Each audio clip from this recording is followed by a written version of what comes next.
मंगलमय मंगल करण वीतराग विज्ञान नमुताहि जाते भये हरिहंतादिमान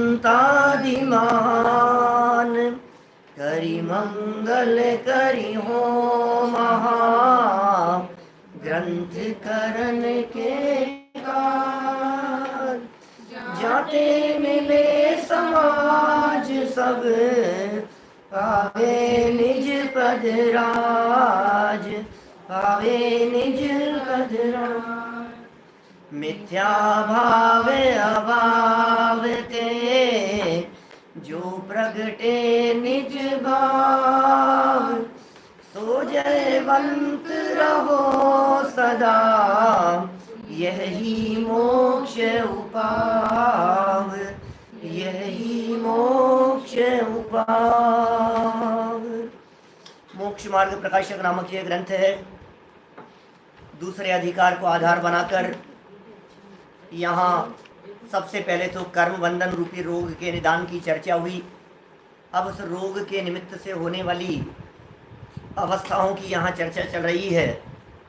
इन अवस्थाओं के अंतर्गत कल हमने यहाँ एक प्रकरण प्रारंभ किया था, ज्ञानावरण दर्शनावरण कर्म के उदयजन्य अवस्था।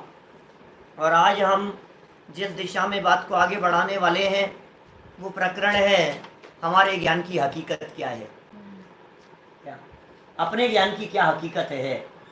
तो अपने पास में ज्ञान कौन सा है जिसकी हकीकत की बात कर रहे हो? अपने पास में कौन सा ज्ञान है? 5 प्रकार के ज्ञान है ना। मति श्रुतावधि मनः पर्यय केवलानि ज्ञानम, 5 प्रकार के ज्ञान हैं। अब इन 5 में से हमारे पास में कौन सा ज्ञान है? मति और श्रुत, ये 2 ज्ञान हैं हमारे पास में। अब हमने हेडिंग यहाँ दिया कि हमारे ज्ञान की हकीकत। इसका मतलब हमारे पास जो ज्ञान है वो है मति ज्ञान और श्रुत ज्ञान। माने इन दोनों ज्ञानों की क्या हकीकत है, क्या पोजीशन है, ये टोडरमल जी साहब यहाँ हमें दिखाना चाह रहे हैं, समझाना चाह रहे हैं, बतलाना चाह रहे हैं कि हे जीव सुन, तुझे जो अपने प्राप्त ज्ञान का अभिमान हो रहा है, तुझे जो प्राप्त ज्ञान का घमंड हो रहा है, तुझे जो ऐसा लग रहा है कि मैं कितना ज्ञानी हूँ, तुझे जो ऐसा लगता है कि मैं सब समझता हूँ, मुझे मत समझाओ, मुझे सब समझ में आता है। हाँ हाँ मैं सब समझता हूँ, हाँ कहने की ज़रूरत नहीं है ज़्यादा। तुझे लगता है ना ऐसा जो फील होता है। तो टोडरमल जी यहाँ एक बहुत सुंदर हेडिंग के माध्यम से इस बात को समझा रहे हैं। मति ज्ञान की पराधीन प्रवृत्ति। हमारा ज्ञान मति ज्ञान है। कुमति हो या सुमति हो, इट डजंट मैटर। कुश्रुत ज्ञान हो या सुश्रुत ज्ञान हो, लेकिन मति और श्रुति ये 2 प्रकार के ज्ञानों का क्षेयोपशम हमारे पाया जाता है। और पंडित जी ये कह रहे हैं कि तेरे जो ये ज्ञान है ये ज्ञान पराधीन है, ये तेरा मति ज्ञान पराधीन ज्ञान है। दोनों की चर्चा करेंगे। पहले मति ज्ञान की पराधीन वृत्ति बतलाएंगे, फिर श्रुत ज्ञान की पराधीन वृत्ति के बारे में कहेंगे, और फिर अवधि मनः पर्यय और केवल ज्ञान की पराधीन नहीं प्रवृत्ति के बारे में कहेंगे। एक एक शब्द मतलब जो आता है यहाँ बहुत सोच समझ करके ऐसे नपा तुला हुआ होता है। मति और श्रुत तो पराधीन है और अवधि मनः पर्यय और केवल ज्ञान पराधीन नहीं है। तो फिर उनकी प्रवृत्ति बतलाएंगे। कैसा ज्ञान पराधीन है भाई साहब? हमारे ज्ञान की क्या पोजीशन है? क्या बात कर रहे हो साहब? कितना ज्ञान है मेरे को, आप कहो जिस विषय को समझा दूं मैं, इतना ज्ञान है मेरे पास में। हर फील्ड का व्यक्ति जिस भी फील्ड में हो उस फील्ड में अपने आप को धुरंधर समझता है। क्या? अरे भाई साहब इनके बारे में, पत्थरों के बारे में तो हमारे को सब नॉलेज है। कपड़े के बारे में तो मैं सब जानता हूँ। डायमंड के बारे में हमसे क्या छिपा है? हम सब समझते हैं डायमंड के बारे में। और हम इतना भी पकड़ लेते हैं कि वो कौन सा तो ओरिजिनल डायमंड है और कौन सा मैन मेड डायमंड निकल गए हैं ना अभी आजकल, उन्हें मैं पकड़ लेता हूँ दोनों को। मेरा ज्ञान कितना ज़बरदस्त है। हर व्यक्ति, स्कूल में पढ़ने वाला स्टूडेंट ये कहेगा आपको पता है, किताब में से कहीं से भी कुछ भी पूछ लो, इतनी तैयारी है मेरी, इतना ज्ञान है। टोडरमल जी कह रहे हैं भाई तू जिस ज्ञान की बात कर रहा है तुझे पता है तेरा यह ज्ञान मति ज्ञान है, और यह मति ज्ञान पराधीन होता है। ये मति ज्ञान तेरे कंट्रोल में नहीं है। तू चाह करके भी जैसा जानना चाहे वैसा नहीं जान पाता है, कुछ परिस्थितियां सापेक्ष हैं। और ये मति ज्ञान की पराधीन प्रवृत्ति में सबसे बड़ी पराधीनता का हेतु बनता है मति ज्ञानावरण कर्म का उदय। और जो किंचित जानना होता है वो मति ज्ञानावरण का क्षयोपशम। जो पराधीनता है वो पराधीनता उदयजन्य है, और जो किंचित जानना हुआ वो क्षयोपशम जन्य है। उदय और क्षयोपशम, मैं समझता हूं इनका अंतर आप लोगों के उपयोग में स्पष्ट होगा। उदय क्या होता है और क्षयोपशम क्या होता है?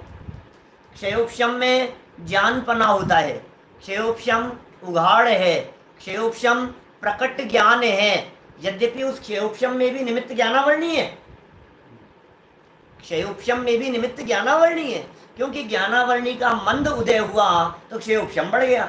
लौकिक में कितने प्रयोग कर, इनका क्षयोपशम बहुत अच्छा है भाई साहब, इनका ज्ञान का, कभी कभी तो बोलते हैं ज्ञान का क्षयोपशम, इनके तो ज्ञान का क्षयोपशम गजब है।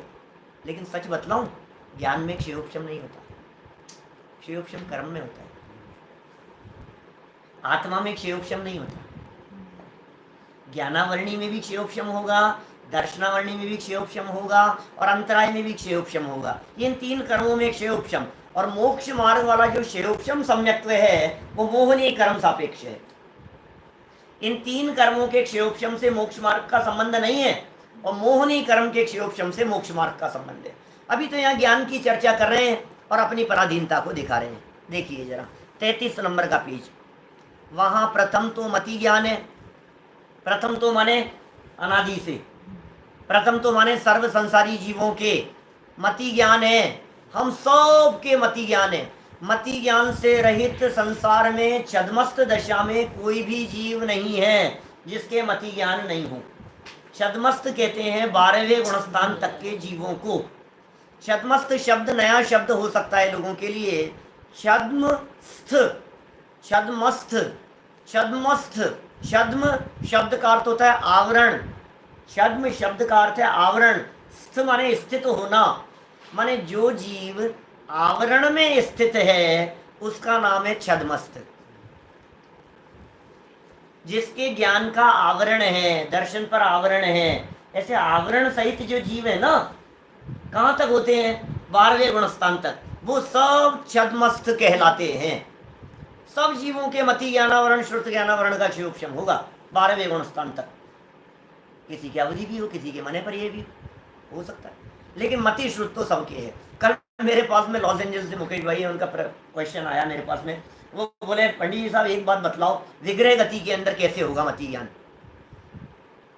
मैंने कहा होता है विग्रह गति में भी, क्योंकि कल भी शायद मैंने एक वाक्य बोला था कल के प्रवचन में। बोले ये कैसे होगा, ये कैसे हो सकता है? कल कहा था मैंने विग्रह गति में भी होता है।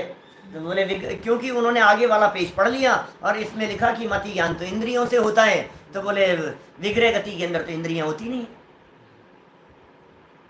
5-7 प्रश्न उत्तर हुए आपस में। बोले विग्रह गति के अंदर तो इंद्रियां होती नहीं है, तो फिर वहां मति ज्ञान कैसे होगा? तो मैंने कहा भाई विग्रह गति का काल 1, 2, 3, 4 समय का है अधिकतम। और समय जानते हैं, सेकंड के असंख्यातवें भाग टाइम पीरियड है समय।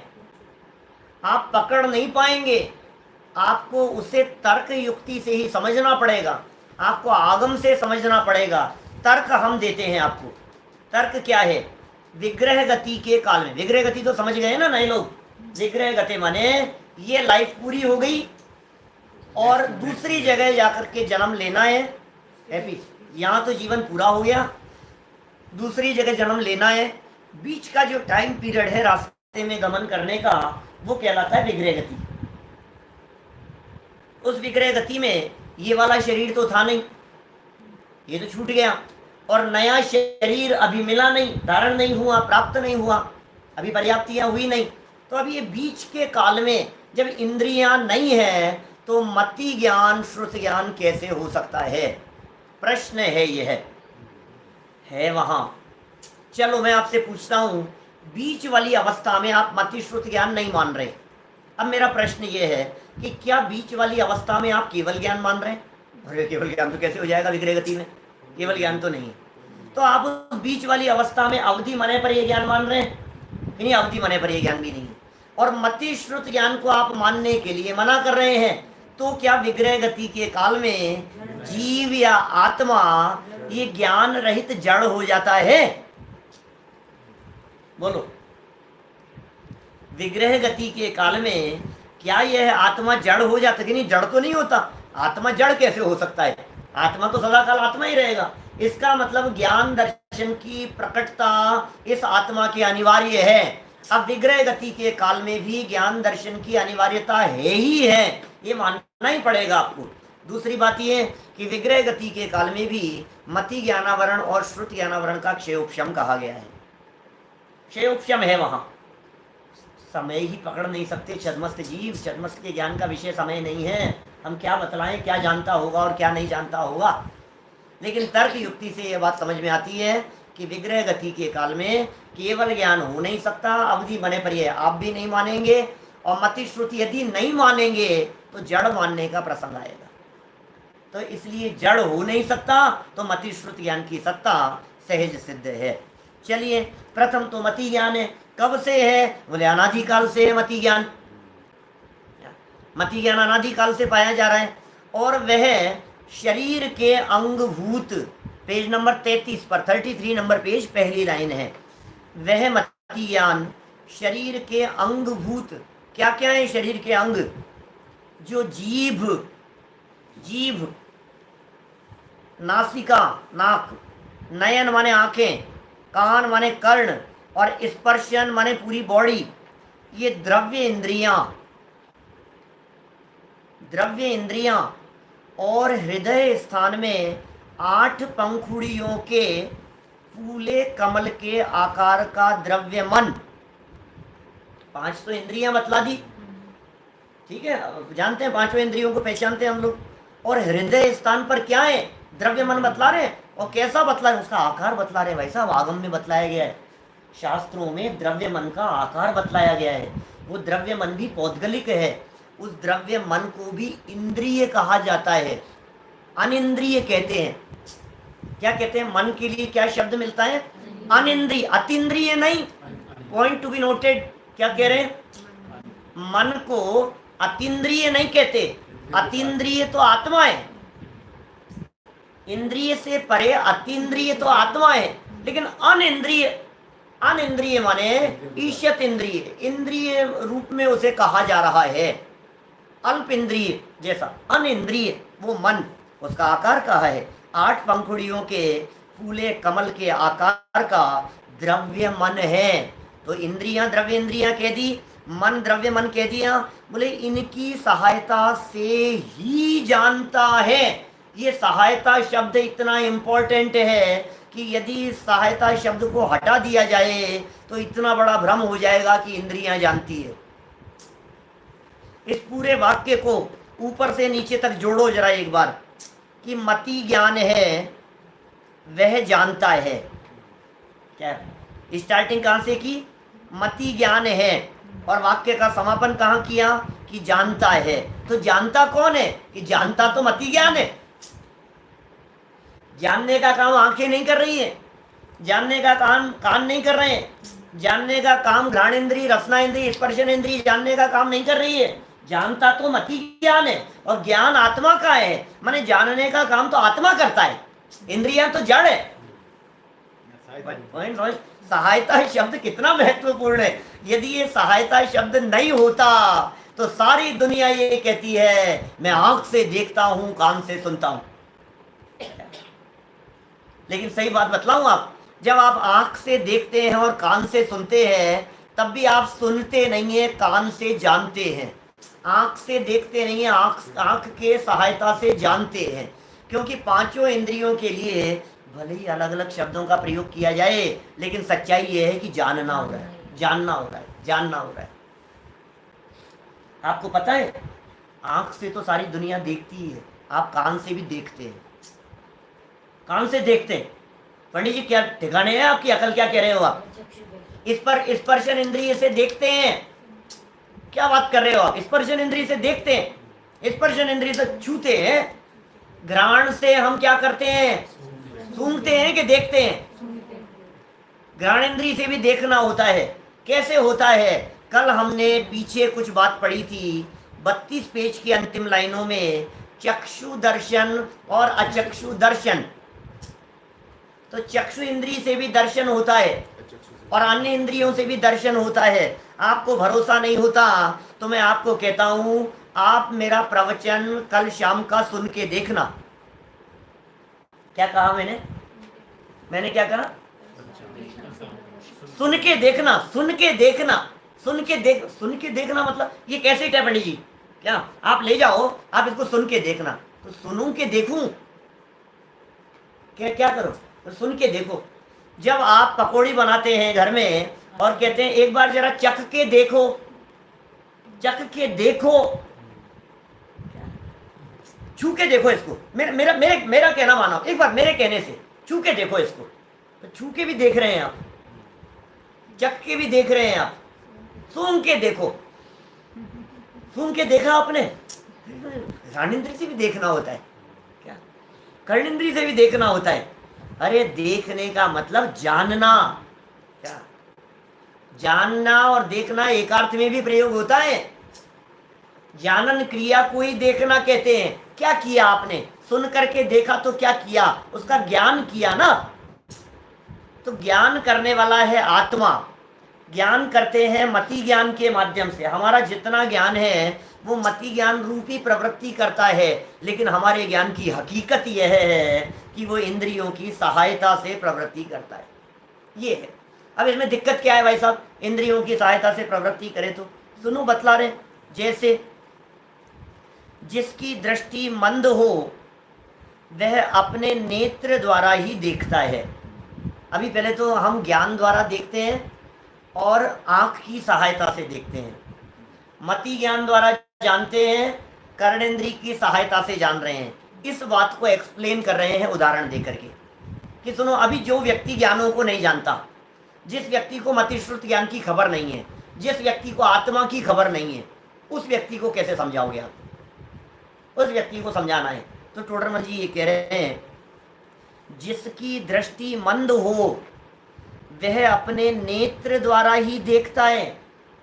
दृष्टि कम है, आंखें कमजोर है, देखता तो आंखों से ही, परंतु चश्मा लगाने पर ही देखता है। बिना चश्मे के नहीं देख सकता। बताओ, चश्मा देख रहा है कि आंखें देख रही है? अभी ज्ञान वाली बात को अलग कर रहे हैं, अभी उदाहरण की बात कर रहे हैं हम यहाँ। अभी टोडरमल जी सिर्फ उदाहरण की बात कर रहे हैं। आप चश्मे से देख रहे हैं या आप आंखों से देख रहे हैं? जिनके चश्मा लगाए उनकी बात कर रहा हूं।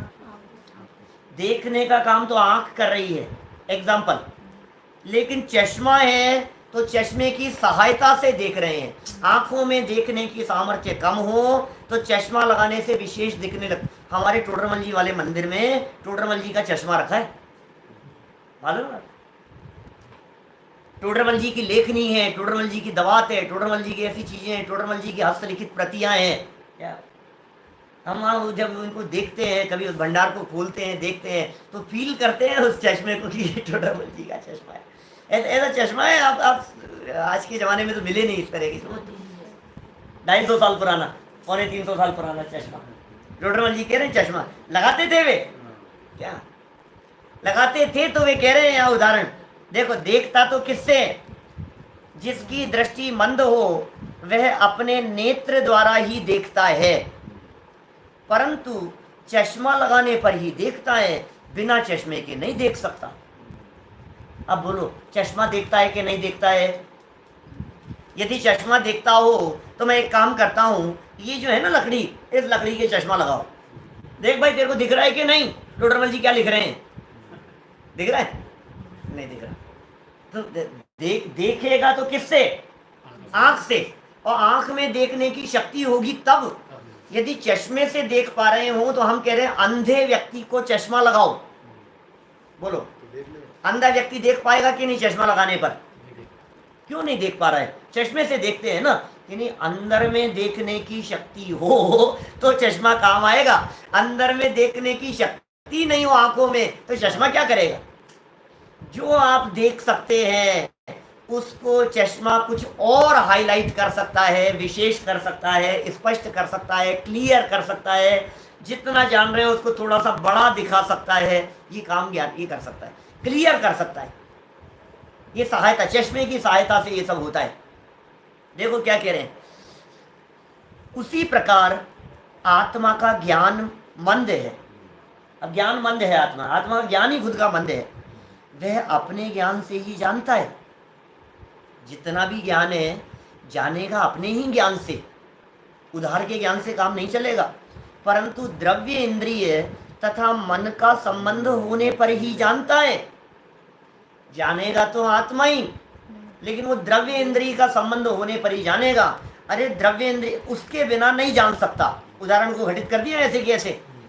मैं आपसे पूछता हूं, यदि आत्मा से ही ज्ञान होता है, आप मति ज्ञान से ही देखते हैं, इंद्रियों से नहीं देखते हैं, तो मैं ये कह रहा हूं एक वृक्ष है, एक पेड़ खड़ा हुआ है, वो पेड़ देख सकता है कि नहीं बतलाओ, चक्षु इंद्रिय से। ऑपरेशन करके उस पेड़ के चक्षु इंद्रिय लगा दो। डॉक्टर साहब एक काम करो, ये पेड़ बहुत, इसको मैंने बहुत बचपन से बहुत प्रेम से इसको पाला है, इस पेड़ को अपने बच्चे जैसे पाला है। जब से ये पैदा हुआ तब से मैंने इसका बहुत ध्यान रखा है, खाद दी इसमें, पानी डाला इसमें, इसको हवा पानी बराबर प्रॉपर मिले, तेज धूप थी तो बचाया मैंने, तेज बारिश आ रही थी तो मैंने इसको कवर कर दिया। मैंने इसको बच्चे जैसा पाला है। ये बहुत बड़ा हो गया है, 3 साल का हो गया।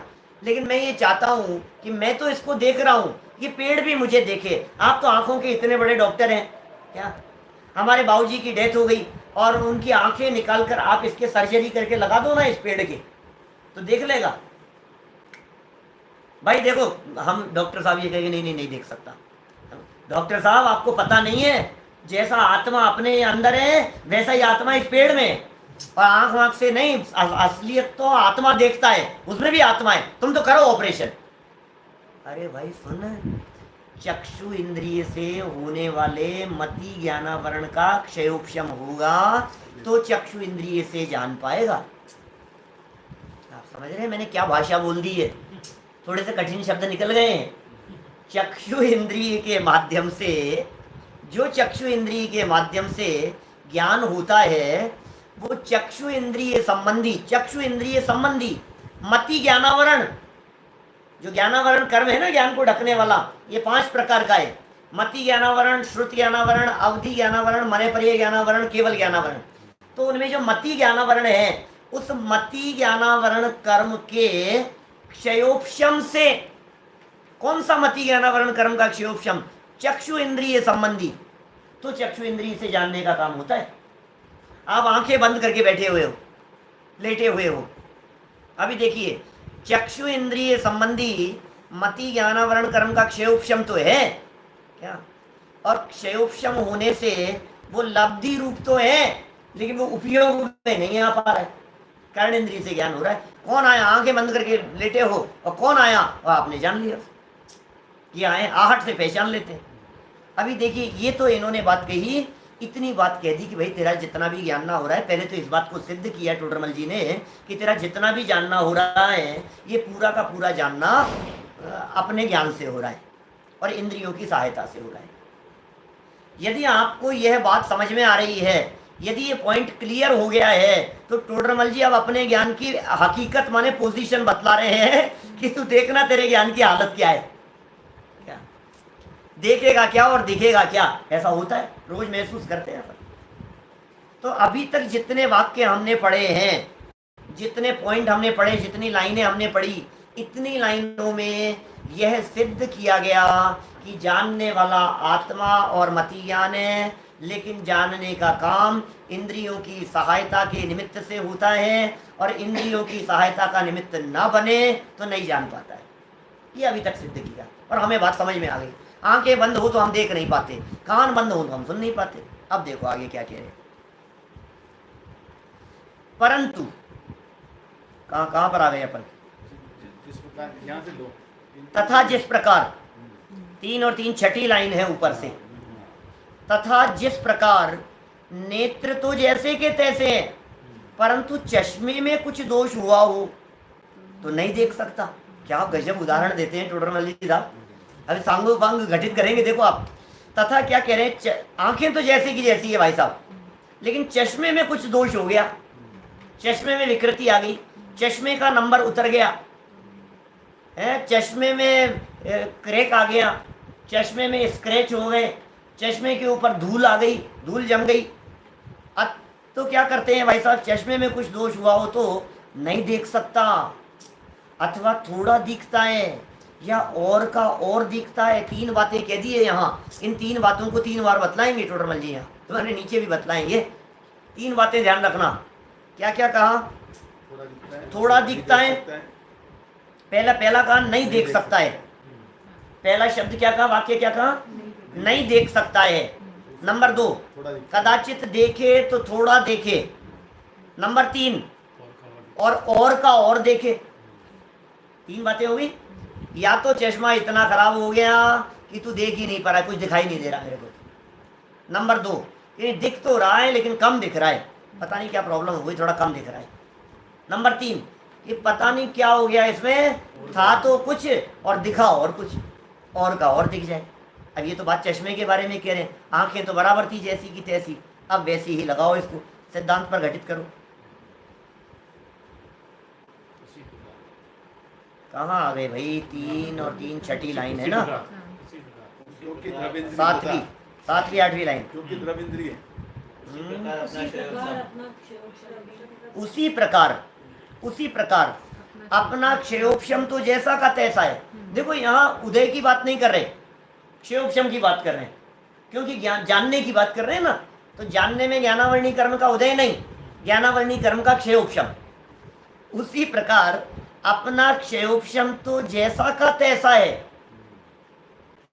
क्षयोपशम तो उतना ही है, परंतु द्रव्य इंद्रिय तथा मन के परमाणु अन्यथा परिणमित हो तो जान नहीं सकता। नंबर 1, द्रव्य इंद्रिय के परमाणु गड़बड़ा जाए तो जान नहीं सकता। अभी देखो आंखें खराब हो जाए मान लो, तो क्षयोपशम तो तेरा वैसा का वैसा है, क्या जान नहीं पाएगा। आंखें खराब हो गई, फिर क्या करेंगे बोलो? तो डॉक्टर क्या करते हैं, तेरे ज्ञान में कुछ नहीं किया, आंखें बदल दी उन्होंने, तो जान रहे। तो आंखें शक्ति तो जो की थी होती, क्षयोपशम तो जानने का था। ज्ञान में गड़बड़ होती तो नहीं जान सकता। ज्ञान में गड़बड़ होती, मान लो क्षयोपशम कम हो गया होता, माने क्षयोपशम 3 इंद्रिय जैसा हो और लगाओ उसमें आंखों का ऑपरेशन करो तो नहीं जान पाए, क्योंकि क्षयोपशम नहीं। जैसे अभी मैंने पेड़ की बात कही है, उस पेड़ के 1 इंद्रिय जितना क्षयोपशम है, ओके, चक्षु इंद्रिय जितना क्षयोपशम नहीं है, वो नहीं जान सकता है। तो ये कह रहे हैं द्रव्य इंद्रिय तथा मन के परमाणु अन्यथा परिणमित हुए हों। द्रव्य इंद्रिय में अकेला चक्षु नहीं, कान के परमाणु अन्यथा परिणमित हुए तो नहीं जान सकता, अथवा थोड़ा जानता है। आंखें खराब हो गई, थोड़ा जान रहा है, कम जान रहा है, अथवा और का और जानता है। परमाणुओं की ऐसी पोजीशन हो गई जिसमें देखते इधर है और दिखता इधर है, ऐसा हो जाता है ना, कभी कभी देख रहे कुछ है और दिख और कुछ रहा है, ऐसी पोजीशन हो जाती है। क्योंकि द्रव्य इंद्रिय तथा मन रूप परमाणुओं के परिणमन को और मति ज्ञान को निमित्त नैमित्तिक संबंध है, इसलिए उसके परिणमन के अनुसार ज्ञान का परिणमन होता है। देखो भाई, ये निमित्त नैमित्तिक संबंध कह करके बता रहे हैं, कहीं भ्रम नहीं हो जाए आपको। जानेगा आत्मा, इंद्रियां बनी है निमित्त, लेकिन जैसा निमित्त बाहर में होता हुआ दिखाई देता है, अंदर में काम भी उस तरह का होता हुआ दिख रहा है। ये ऐसा समझिए, जैसा अंदर में जानने की योग्यता होती है, वो निमित्त भी उसी तरह के मिल जाते हैं। या तो तू देख ले, नहीं देख पाएगा, या थोड़ा देख पाएगा, या फिर अन्यथा देख पाएगा। 3 बातें कह दी। उसका उदाहरण क्या दे रहे हैं? जैसे मनुष्य आदि को, मनुष्यों की बात कर रहे हैं, अपन सब मनुष्य ही हैं। बाल वृद्ध अवस्था में, पॉइंट नोट करने योग्य है, बाल और वृद्ध अवस्था की बात तो कर रहे हैं, युवा अवस्था नहीं ले रहे हैं। बालक युवा वृद्ध अवस्था नहीं लिखा टोडरमल जी ने, एक तो लिखा बाल अवस्था। बाल अवस्था माने जन्म लेने से लेकर के 1 डेढ़ साल 2 साल तक की अवस्था को मान लो आप बाल अवस्था। और वृद्ध अवस्था माने खटिया पर पड़े हैं जैसी अवस्था, अबाउ 80 वाली अवस्थाओं को मानिए आप, जिनके आंख नाक कान काम नहीं कर रहे हैं। तो बाल अवस्था और वृद्ध अवस्था, इन अवस्था में द्रव्य इंद्रिय तथा मन शिथिल हो। बचपन में द्रव्य इंद्रियां शिथिल है, मन भी शिथिल है, इतना विवेक नहीं है उसको, होश नहीं है, समझ नहीं है, और वृद्धावस्था में भी द्रव्य इंद्रियां शिथिल है। बेचारे क्या करें, है करते रहते ना, अपन ऐसा सुनाई नहीं देता है हमारे को, कान काम नहीं कर रहे हैं, आंखों से दिख नहीं रहा है हमारे को, कौन आयो कौन छे भाई, दिख नहीं रहा है हमारे को, क्या करें बोलो, ऐसी हालत होती है। ये हकीकत बता रहे हैं अपने ज्ञान की।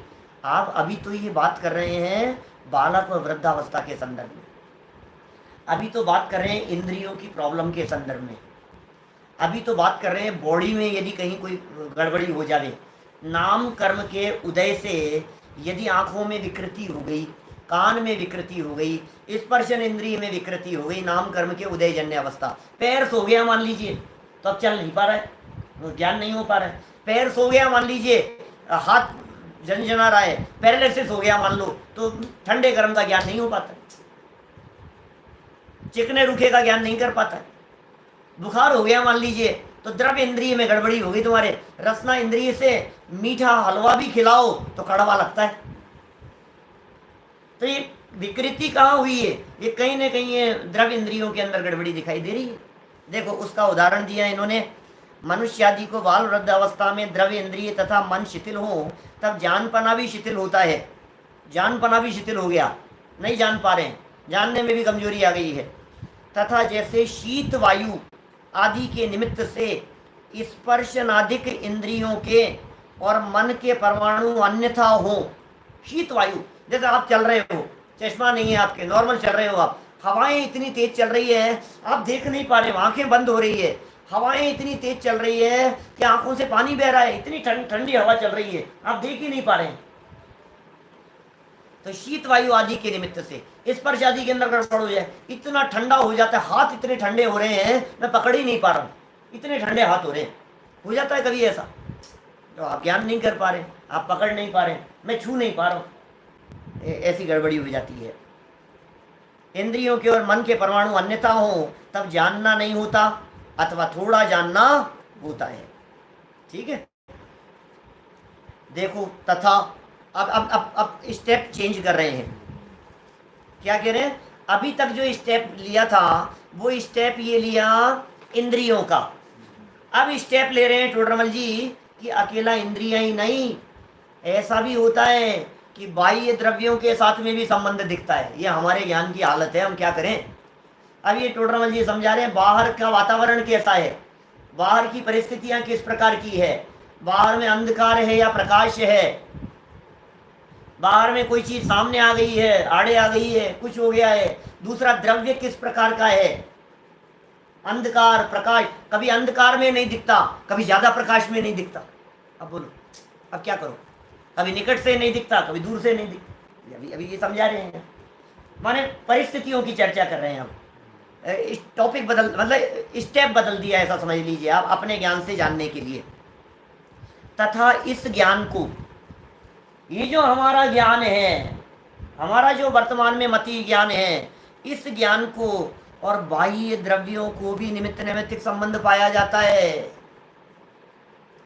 हमारा ज्ञान और बाहरी द्रव्य और इनमें परस्पर है निमित्त नैमित्तिक संबंध पाया जाता है। उसका उदाहरण जैसे नेत्र इंद्रिय को अंधकार के परमाणु अथवा फूला आदि के परमाणु या पाषाण आदि के परमाणु आड़े आ जाएं तो देख नहीं सकती।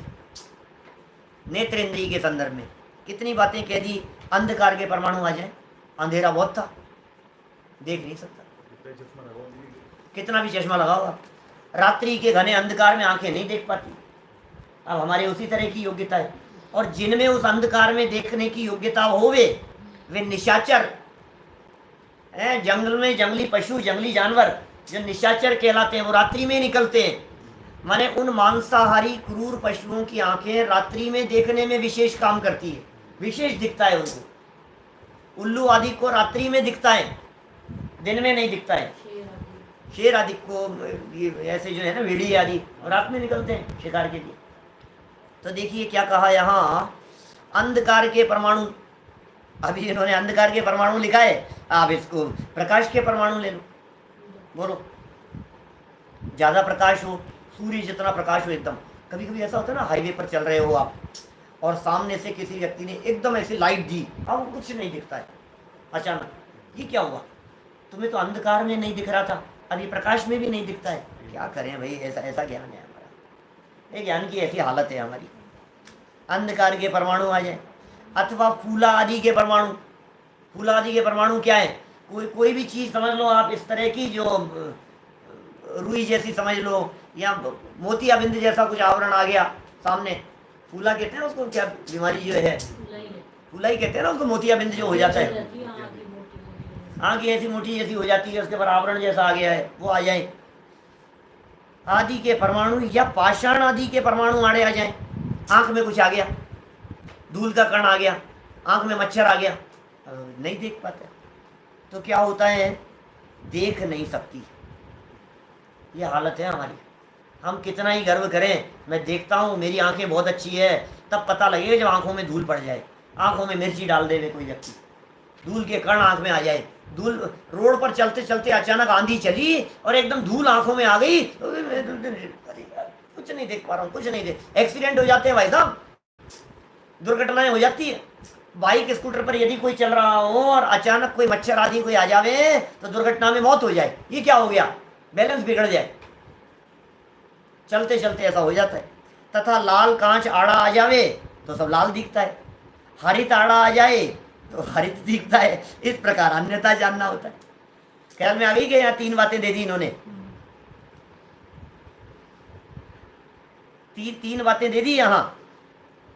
ये वापस देखो ये क्या क्या बातें आ गई, नहीं देख सकती, आड़े आ जाए तो कुछ दिखता है, और ये अन्यथा जानता है, दो बातें आई है इसमें। नीचे फिर 3 बातें कह रहे हैं, देखो वापस एक पैराग्राफ और पढ़ो, विषय तो लंबा है, आज तो पूरा शायद नहीं हो पाएगा, है ना, पूरा तो नहीं कर पाएंगे क्योंकि ज़्यादा ही लंबा है, कल करेंगे उसको पूरा। लेकिन हमारी हालत दिख रही है क्या है। तथा दूरबीन प्रयोग किया है, छोटे छोटे बच्चे दूरबीन लगा करके देख रहे होते हैं, चश्मा इत्यादि आड़े आ जाएं तो बहुत दिखने लग जाता है। प्रकाश, जल, हेलवी, कांच इत्यादि के परमाणु आड़े आ जाएं तो जैसे का तैसा दिखता है, जो जैसा है वैसा दिखने लग जाता है, तो भी दिखता है, जैसे का तैसा दिख रहा है, प्रकाश हो पर्याप्त, आंखों के सामने पानी की बूंदें भी ऐसे चल रही हो तो क्लियर दिख रहा है हमारे को, कोई दिक्कत नहीं है। हेलवी कांच ऐसा कोई, कांच ऐसा कोई, पता नहीं क्या कहना चाह रहे होंगे उस जमाने में, हैं, मिरर जैसा, हेलवी कांच कैसे कहेंगे, मिरर को, दर्पण को, तो जैसा का तैसा दिखता है। इस प्रकार अन्य इंद्रियों तथा मन के भी यथा संभव है। अभी और गजब कह रहे हैं इस मति ज्ञान की स्थिति, मंत्रादिक के प्रयोग से, ओहो 3 बातें कह रहे हैं यहाँ, मंत्रादिक के प्रयोग से, मदिरा पानादिक से, अथवा भूतादिक के निमित्त से नहीं जानना। नंबर 1 वही 3 बातें, नहीं जानना, थोड़ा जानना या अन्यथा जानना होता है। 3 बातें ध्यान दे रहे हैं आप। टोडरमल जी बार बार में ये कह रहे हैं 3 तरह की पोजीशन है तुम्हारे ज्ञान की, तेरे ज्ञान में 3 तरह की कमियां हैं, या तो तू जान नहीं पाएगा, या तू थोड़ा जान पाएगा, या कुछ का कुछ जान पाएगा, ऐसी हालत नहीं होती है। इसलिए हम कह रहे हैं, कहते हैं कई बार आंख से देखा और कान से सुना भी सच्चा नहीं होता। दुनिया में कहावत चलती है ना ऐसी, अरे साहब मैं अपनी आंखों देखी बता रहा हूँ, अरे तू आंखों से क्या देखेगा, तेरे आंखों की ये हालत है, तेरे आंखों की ये हालत है, बहुत दूर से वहाँ कुछ लिखा हुआ है, पढ़ करके बतला, बहुत तेज है ना तुम्हारी आंखें, अरे साहब इतना दूर का तो नहीं पढ़ पाएंगे, एक पास में लाओ तो पढ़ेंगे। अच्छा तू पास में से पढ़ता है, ले पास में से पढ़ करके बता, अरे साहब कुछ नहीं दिख रहा, तो इतना पास में से भी नहीं पढ़ पा रहा है, और बहुत दूर ले जाओ तो भी नहीं पढ़ पा रहा है। माने एक एवरेज डिस्टेंस चाहिए हमारे को जानने के लिए, एक निश्चित अंतराल से ही देख जान पाता है। क्या पराधीनता है, मतलब हम कितने पराधीन हैं, हम पढ़ने में पराधीन है, हम पढ़ना चाहते हैं, आंखें भी बराबर है, चश्मा भी बराबर है, लाइट नहीं आ रही है, मैं नहीं पढ़ पा रहा हूं, मैं क्या करूं बताओ, कितनी पराधीनता की हालत। लाइट भी आ रही है, आंखें भी देखने का काम कर रही है, चश्मा भी बराबर है, लेकिन अचानक कोई मच्छर आ गया, नहीं देख पा रहा हूँ यार, पता नहीं क्या करूँ, देख ही नहीं पा रहा, अब क्या करें। आंख में प्रॉब्लम नहीं है, मच्छर आ गया आंखों के सामने, मतलब ज्ञान का शिवोपशम तो है वहाँ पे। ज्ञान का क्षयोपशम तो है, लेकिन ये निमित्त नैमित्तिक संबंध इतने घने हैं। टोडरमल जी कहना चाह रहे हैं तू किस बात का घमंड करता है? मेरे को इतना ज्ञान, मुझे इतना ज्ञान, मैं इतना समझता हूं, मुझे इतनी नॉलेज है। एक माथे के ऊपर चोट पड़ती है और तेरा सारा का सारा क्षयोपशम गायब हो जाता, अंदर से क्षयोपशम चला जाता है। बोल, अभी तो इंद्रियों की पराधीन प्रवृत्ति बतला रहे, क्षयोपशम अंदर से गायब हो जाए, ऐसी स्थिति है। किस बात का गर्व करे तू? तो तू क्या जानता है? पहचान नहीं पाता है, नजदीक से नहीं पहचान पा रहा है, आवाज नहीं पहचान पा रहा है, प्रॉपर वे में सुन नहीं पा रहा है। तेरे ज्ञान का क्या क्षयोपशम है? तेरी हालत क्या है? सामने रखी हुई चीज को देख रहा है, पीछे से कौन है तू नहीं जान पा रहा है, ये हालत है तेरी। बगल में कौन है तू नहीं जान पा रहा है। एक दिन मैंने कही थी ऐसी पराधीन वृत्ति के संदर्भ में इस प्रकार की बात, बोलो इस प्रकार का नहीं कहा मैंने कहा मास्टर जी पढ़ा रहे हैं और पढ़ाते पढ़ाते बोर्ड पर लिख रहे हैं और शैतान बच्चे होते हैं ना, किसी ने चौक फेंक दिया। एक किसने फेंका? कौन बदमाशी कर रहा है यहाँ, देख लूंगा मैं सबको। क्या देखोगे मास्टर जी, आंखें उधर होती है तो नहीं देख पाते। क्या आपको कभी कभी कभी ऐसा फील होता है क्या, यार ये प्रकृति की भी कैसी रचना है, दो आंखें हैं और दोनों ही सामने और दोनों ही ऊपर। कदाचित ऐसा होता एक आंख आगे होती और एक आंख पीछे होती तो कितना अच्छा होता। कम से कम सब देख तो पाते अपन, इधर भी देख लेते उधर भी देख लेते। आपको कभी ऐसा फील होता है दोनों आंखें ऊपर है यार, अब कभी ठोकर लग जाती है, एक आंख यहाँ ऊपर होती और एक आंख नीचे होती तो कितना बैलेंस में चलते रहते, अपन टकराते भी नहीं। लगता है आपको ऐसा? सोचते नहीं है ना आप, ये तो जो ज्यादा सोचते रहते हैं ना उन लोगों के काम ऐसे उठपटांग बातें सोचने का। ये देखो टोडरमल जी, मंत्र के प्रयोग से, लो साहब मंत्र का प्रयोग कर दिया इसने, तो कभी थोड़ा जानेगा, कभी अन्यथा जानेगा, कभी नहीं जानेगा। मंत्र का प्रयोग कर दिया इसने और सामने वाले को नहीं दिखाई दे रहा है। कि मंत्र के प्रयोग से का मतलब खुद के ऊपर नहीं, मंत्र के प्रयोग से का मतलब सामने वाले के ऊपर हमने मंत्र का प्रयोग किया। ऐसे होते हैं, ऐसे नजरबंद जिसे कह देते हैं, कीलित कर देते हैं, नजर बंद कर देते हैं। जैसे टोडरमल जी ने पीछे मोहन धूल का एग्जाम्पल दिया था, सर के ऊपर धूल पटक दी, अब ये नहीं जान पा रहे, क्या करो? सामने होते हुए भी चीज दिखाई नहीं दे रही है, अब क्या करो आप? सामने होते हुए भी नहीं देख पा रहा है, रखी हुई चीज हमारे को मिलती नहीं है। मैं क्या बतलाऊं, हमारे ज्ञान की एक पोजीशन है, माने पास में सामने रखी है, हमने अलमारी खोली और अलमारी खोल करके हमने खूब ढूंढ लिया, नहीं मिल रही है, और हमने फोन लगाया वाइफ को और फोन लगा करके कहा वो चीज कहाँ रखी है, तो बोले वहां अलमारी के अंदर रखी हुई है। मैं कहा देख ली मैंने, यहाँ नहीं है। तो कहती मेरे को दिख रही है, वहीं पर रखी हुई है, ढंग से देखो। क्या? और 2 मिनट देखता है, हाँ दिख गई, मुझे तो पहले ही पता था, तुम्हें दिखता कहाँ है? क्या समझ में आ रही है आपको बात? सामने रखी हुई चीज को नहीं देख पाता है, पोजीशन ये है। और कभी दिखनी हो तो दिख जाए और नहीं दिखनी हो तो नहीं दिखे। टेबल पर रखी हुई चीज को ढूंढता रहे और नहीं मिले, चश्मे को लगा ले और चश्मे को ढूंढता रहे, पता नहीं कहाँ गया, पता नहीं कहाँ रख दिया। तो कान में लगा ले वे पेन और ढूंढ रहा है पेन को, सामने रखी हुई है चीज और दिख नहीं रही है। अभी तो यहाँ मंत्र प्रयोग का उदाहरण दिया, ये कह रहे हैं जैसे मंत्र के प्रयोग से 3 बातें हो सकती है। मंत्र के प्रयोग से कौन सी 3 बातें हो सकती है? या तो सामने वाला जानेगा ही नहीं, तो चिंता मत कर, उसको दिखेगा ही नहीं उसको, या फिर थोड़ा जानेगा, या फिर मंत्र का हमने प्रयोग किया तो है क्या और दिखेगा क्या, अन्यथा जान लेगा। ऐसे मंत्रादिक की शक्तियां होती है, उनके प्रयोग भी होते हैं, लेकिन इन मंत्रादिक के अंदर उलझना नहीं, कभी भी इनकी सिद्धि करने में नहीं उलझना। क्योंकि देखो टोडरमल जी ने पीछे भी कहा था, तेरे उस जाति की योग्यता हो तो काम होवे और उस जाति की योग्यता नहीं हो तो काम नहीं। देवादिक भी हेल्प करते हुए दिखाई देते हैं और तू देवों की भक्ति करने लग जावे, नहीं करेंगे कुछ भी। कितने टोडरमल जी ने पीछे कितना सिद्ध किया था इस बात को, उन्हें उस बात का विकल्प आवे, उस जाति की कषाय होवे, उस तरह का क्षयोपशम होवे और तेरे उस जाति का पुण्य का उदय होवे, फिर उनका परस्पर में ऐसा संबंध मिले, तो जाकर के काम होते हैं। उलझो मत इन चीजों में, मंत्रादिक के चक्कर में। इनके प्रयोग से अथवा मदिरापान आदि से, मदिरापान आदि, शराब पी ली, भांग खा ली, नशा चढ़ गया, चरस वगैरह हैं, कुछ कुछ होश नहीं है, उसको कुछ समझ में नहीं आ रहा है इससे। अथवा भूतादिक के निमित्त से जानना, थोड़ा भूत भूत का निमित्त बन गया। अब भूत भी क्या है वास्तव में, तेरे पाप कर्म का उदय होता है तो व्यंतर आदि इस तरह के कार्य करते हुए देखे जाते हैं, वे भी निमित्त बन जाते हैं इस तरह से, कुछ का कुछ दिखाते हैं तुझे। अचानक दिख रहा है सामने, कभी इधर दिख रहा है, कभी इधर दिख रहा है, कभी कुछ हो रहा है, कभी कुछ हो रहा है। वास्तव में तेरे क्षयोक्षम का भी गड़बड़ है, तेरे मत इंद्रियों की भी गड़बड़ी है, और ये निमित्त भी बन गए हैं इस तरह के। तो भूत आदि के निमित्त से जानना, थोड़ा थोड़ा जानना, अन्यथा जानना होता है। तीन बातें हो गई ना, वापस देखो क्या क्या हो गई। नहीं जानना, कॉमा लगाओ यहाँ, नहीं जानने के बाद में, थोड़ा जानना, फिर थोड़ा जानना है, थोड़ा अल्प जानने में आया, या अन्यथा जानना, कुछ का कुछ जानने में आ गया, देखा कुछ और दिख गया और कुछ। अरे कितनी बार होता है, कितना प्रैक्टिकल है। देखिए आप, यहाँ ग्रंथ सामने खुला हुआ है हमारे सामने, और पढ़ रहे हैं कुछ, और पढ़ने में आ गया और कुछ। बोलो, लिखा हुआ है और कुछ, और पढ़ रहे हैं और कुछ। शब्द लिखा है कुछ घट, और पढ़ने में आ रहा है पट। अभी घट पट तो फेमस शब्द है ना, बाकी ऐसे हजारों शब्द ऐसे होते हैं जो कुछ का कुछ पढ़ने में आ जाते हैं। कितनी बार, इसलिए जो लेखक लिखता है वो जब बार बार उसे पढ़ता है तो कई बार उसकी पकड़ में वो गलतियां नहीं आती, क्योंकि गलत लिखा होने पर भी वो सही पढ़ रहा है उसको बार बार में।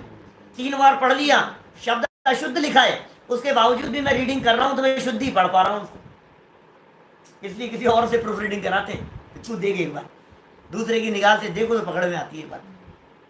इस प्रकार यह ज्ञान बाह्य द्रव्यों के भी अधीन जानना। क्या अभी देखो और बातें कही है इसके अंदर टोडरमल जी साहब ने अपने ही इस ज्ञान की पोजीशन के संदर्भ में। बहुत तरह की बातें हैं, इंद्रियों तक को अलग अलग समझाएंगे आगे चल करके। एक इंद्रिय की पोजीशन, 2 इंद्रिय की, स्पर्शन इंद्रिय की, रसना घ्राण चक्षु कर्ण इंद्रिय की, कौन कितने इंद्रिय जीव और कौन कितने प्रकार से कैसा जानता है, ये सारी चर्चाएं यहाँ करेंगे। कुछ और चर्चाएं भी मेरे दिमाग में उपयोग में घूम रही है। 1-2 लोगों ने मेरे से कल प्रश्न किया, जाति स्मरण ज्ञान क्या है, ये ज्ञान क्या है, क्या ये अवधि ज्ञान है, क्या वो किस तरह से जानने का काम करता है, क्या वो मति ज्ञान है, क्या कितना स्पष्ट जानता है। ऐसी बहुत तरह की बातें हैं। इन सब बातों को लेते हुए कल मति ज्ञान की पराधीन वृत्ति की चर्चा हम संपन्न करेंगे। अभी की बात को यहीं विराम देते हैं। शाम की बात में वापस आपको बतला दूं, आज से 6 डाला की 5वीं डाल और उसमें अनित्य भावना की चर्चा हम प्रारंभ कर रहे हैं। बहुत मार्मिक विषय है और जीवन उपयोगी है, और जैन अजैन हिंदू मुसलमान सबके समझने जैसा है। जगत का स्वरूप है, वस्तु स्वरूप है, उसकी चर्चा शाम को हम ठीक 8 बजे करेंगे। अभी की बात को यहीं विराम देते हैं। कुछ विशेष प्रश्न आए होंगे तो जवाब दिए गए होंगे, आपको नहीं भी दिए गए हों तो मैं पढ़ूंगा और पढ़ करके फिर उनको जवाब दूंगा। जय